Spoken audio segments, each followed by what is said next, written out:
कक्षा 9वीं के इस शुभ कक्षा में आप सभी का हार्दिक स्वागत करते हैं। और सर्वप्रथम हम भक्ति योग में जाएंगे, क्योंकि भक्ति में ही शक्ति है।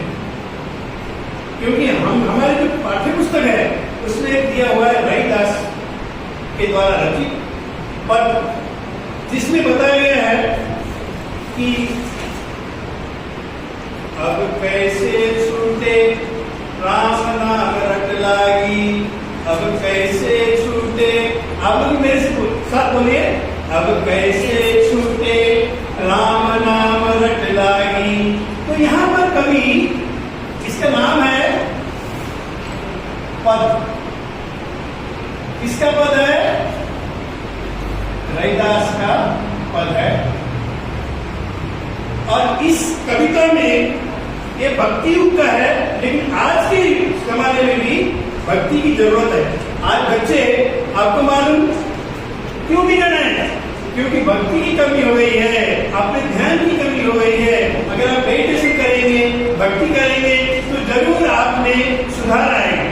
जहाँ पर नेगेटिव होता है वहां पर परमात्मा का नाम लेने से, ईश्वर की भक्ति करने से, योगा करने से सकारात्मकता आती है और उसमें बुद्धि तेज होती है और पढ़ने में मन लगता है। अगर आपका पढ़ने में मन लगेगा तो आपके माता पिता भी खुश रहेंगे, आपके शिक्षक भी खुश रहेंगे और आप भी खुश रहोगे। आपको खुश रहना ही नहीं, खुश रहना है ना? तो हम इसी को थोड़ा सा आगे बढ़ेंगे। तो आपको कोई पद्य आता है क्या? कोई भी कविता पद्य आता है आपको? कोई कविता बोल सकता है छोटा सा, कोई मंत्र कविता, कोई भी छोटा सा। कल करे सो आज कर, आज करे सो अब, कल में करने कोई को बहुनी करोगे तब। हाँ, बहुत अच्छा है। कल करे सो आज कर, लेकिन आजकल बच्चे क्या करते हैं मालूम है आपको? आज करे सो कल करे, कल करे सो परसों।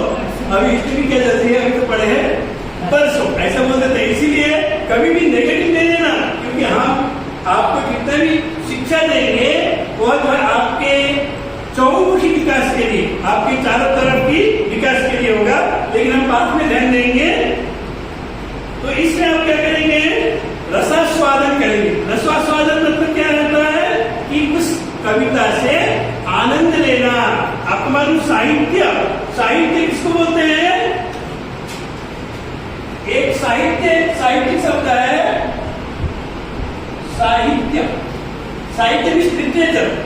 जो लिटरेचर पढ़ने से आदमी को एंजॉय के साथ साथ डेवलपमेंट हो।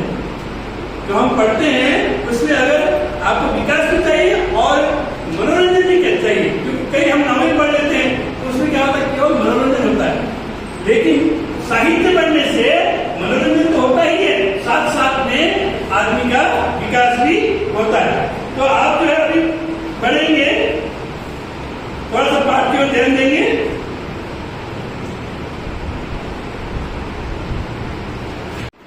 तो बच्चों, आज हम आदिकालीन कवि रविदास के द्वारा रचित ईश्वर भक्ति एवं आध्यात्मिक मूल्यों से प्रेरित पाठ पद नाम का अध्ययन करेंगे। ओके, तो इसमें क्या प्रथम अन्वय मीन्स दो पार्ट में डिवाइडेड है ये पोएम। प्रथम पोएम, राम नाम की आध्यात्मिक क्या है सर? आध्यात्मिक भक्ति है, आध्यात्मिक भक्ति है। और इसमें फर्स्ट पोएम में राम नाम की रट न छूटना, राम के साथ एकाकार हो जाना और भगवान और भक्त की तुलना, भगवान और भक्त ने कैसे तुलना की? क्योंकि कवि ने किसी मंदिर में जाकर के पूजा करने को नहीं बोला है।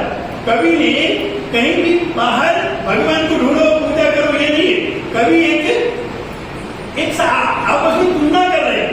जैसे पानी और चंदन, आप चंदन हो, मैं पानी हूं, तो पानी और चंदन में एक ऐसा संबंध है जिसको अन्योन्याश्रित संबंध बोल सकते हैं, जो एक के बगैर दूसरे का अस्तित्व नहीं रहना।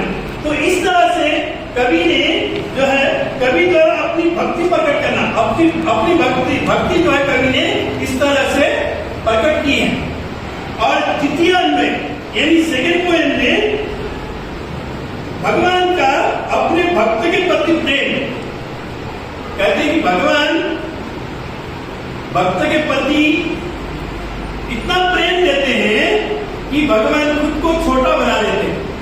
अगर वास्तव में भक्ति हमारे अंदर है तो भगवान भी, क्योंकि आपको मालूम होगा, बाली की कथा मालूम होगा, बाली के घर में दरवाजे पे भगवान रहते हैं, क्योंकि बाली को उन्होंने एक आशीर्वाद दिया था, बाली ने वरदान मांगा था, मैं जब बाहर और अंदर जाऊं तो आप गेट में दिखाया करो।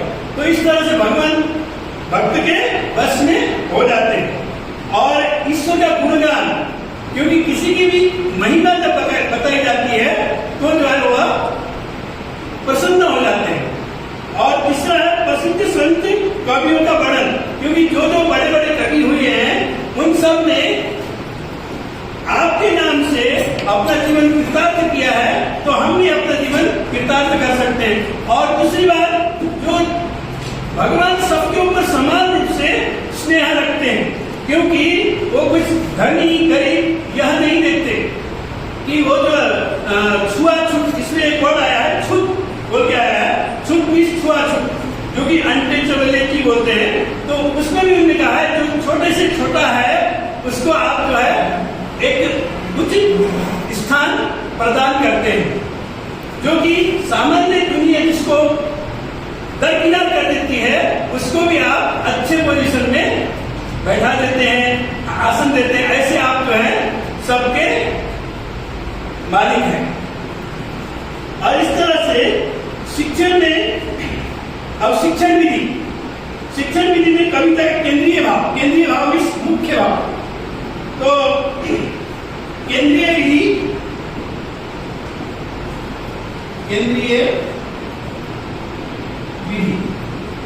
में इस पाठ का मुख्य भाव, पहले पद में कवि अपने आराध्य को याद करते हुए उनसे तुलना करता है, और उनका प्रमुख बाहर किसी मंदिर या मस्जिद में नहीं है। कहाँ है? उनका अंतःकरण में रहते हैं।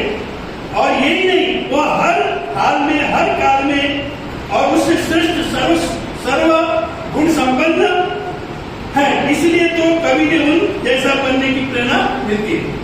और दूसरी बात है भगवान की अपार उदारता, कृपा और उनके समदर्शी स्वभाव का दर्शन।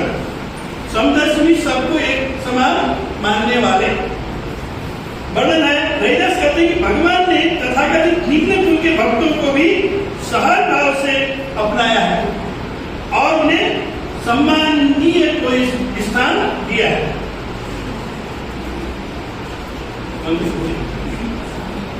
तो अब जो है एक बार इसकी तरफ पढ़ेंगे, फिर आपको थोड़ा सा समझ में आएगा।